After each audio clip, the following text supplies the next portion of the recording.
একটা খোলা দরজা, আর তার বাইরে একজন মানুষের সারা জীবনের অপেক্ষা। হ্যালো, আজ ৩রা জুলাই, কাফকার জন্মদিন। আজকে আপনাদের সাথে চলুন কাফকার আলোচিত গল্পগুলোর মধ্যে একটা ছোট গল্প নিয়ে কথা বলি। বিফোর দ্য ল।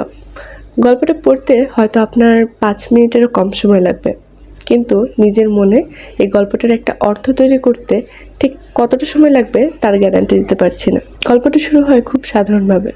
একজন গ্রামের সাধারণ লোক যে কিনা আইন বা ল এর কাছে যেতে চায়, কিন্তু সে প্রবেশদ্বারে একজন প্রহরী দাঁড়িয়ে।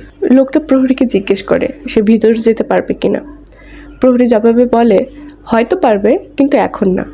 দরজাটা যদিও খোলা, তবে প্রহরীর কথা শুনে লোকটা ভাবে বরং একটু অপেক্ষা করে দেখি। কিছুক্ষণ পর লোকটাকে ভিতরে উকিঝুঁকি দিতে দেখে প্রহরী বলে, তুমি হয়তো ভিতরে ঢোকার চেষ্টা করতে পারো, কিন্তু ভিতরে আমার চেয়েও কঠোর আরও প্রহরী আছে। এই কথা শুনে লোকটা আর রিস্ক নেওয়ার কোনো চেষ্টাই করে না। সে ভাবে বরং একটু অপেক্ষাই করি। কিন্তু সেই একটু অপেক্ষা আর একটুতে সীমাবদ্ধ থাকে না। একটু বেড়ে কয়েক দিন থেকে কয়েক বছরে চলে যায়। বছরের পর বছর লোকটা সেখানে বসে ভিতরে প্রবেশের অপেক্ষা করতে থাকে। লোকটা প্রহরীকে নানাভাবে অনুরোধ করে, প্রশ্ন করে, এমনকি ঘুষ দেওয়ারও চেষ্টা করে, কিন্তু প্রহরীর দিক থেকে বরাবরই একই উত্তর, এখন না।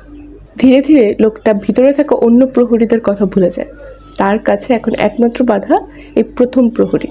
তারপর আসে গল্পের শেষ মুহূর্ত। অপেক্ষারত লোকটা এখন মৃত্যুসজ্জায়।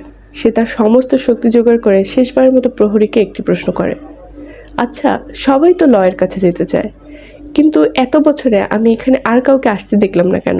প্রহরী উত্তরে বলে, কারণ এই প্রবেশদ্বারটা শুধুমাত্র তোমার জন্য ছিল, এখন আমি এটা বন্ধ করে দেব। এই শেষ লাইনটাই গল্পটাকে অনন্য করেছে। এই গল্পটার কোনো অফিসিয়াল মিনিং নেই, আর এটাই কাফকার লেখার সৌন্দর্য। কেউ কেউ মনে করেন এটা আমাদের সমাজের বিচার ব্যবস্থার গল্প। একজন সাধারণ মানুষ সারা জীবন ন্যায় বিচার পাওয়ার অপেক্ষা করে, কিন্তু সে কখনো ন্যায় বিচার অর্জন করে নিতে পারে না, ন্যায় বিচারের কাছে পৌঁছাতে পারে না। আবার কেউ মনে করে এটা ধর্মীয় ব্যাখ্যা রয়েছে। সবাই সৃষ্টিকর্তার কাছে যেতে চাইলেও শেষ পর্যন্ত তারা পৌঁছাতে পারে না, নানা বাধার সম্মুখীন হয়। আরেকটা খুবই জনপ্রিয় ইন্টারপ্রিটেশন হলো এটা অথরিটিকে ব্লাইন্ডলি মেনে নেওয়ার বিষয়টা ফুটিয়ে তোলে। আমাদেরকে অনেক সময় সরাসরি কেউ থামায় না, কিন্তু এমন একটা পরিবেশ তৈরি করে দেওয়া হয় যেন আমরা নিজেরাই অটোমেটিকলি থেমে যাই।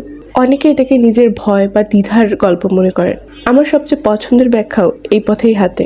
আমাদের জীবনে এমন কোনো দরজা আছে যার অপর পারে আমাদের হয়তো এমন কোনো আকাঙ্ক্ষিত স্বপ্ন আছে যেটার জন্য আমরা অনেক দিন ধরে অপেক্ষা করছি এই কথা ভেবে যে আরেকটু প্রস্তুত হই, বা সব কিছু ঠিক হলে তারপর শুরু করব।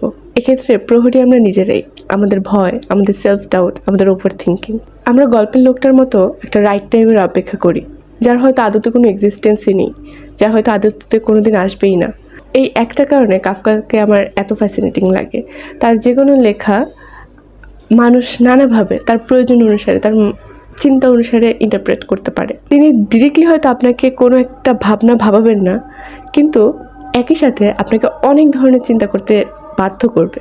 আপনি যদি কখনো কাফকা না পড়ে থাকেন তাহলে এটা দিয়ে শুরু করতে পারেন। আমি কমেন্টে একটা লিঙ্ক দিয়ে রাখবো, যেখানে আপনি এই ছোট গল্প সহ আরও বেশ কিছু ছোট গল্প এবং তার আরও কিছু লেখা পড়তে পারবেন। আর পড়ে এসে অবশ্যই জানাবেন আপনার কাছে এই বিফোর দ্য লয়ের ব্যাখ্যা কী। ভালো থাকবেন, আবার দেখা হবে, টাটা।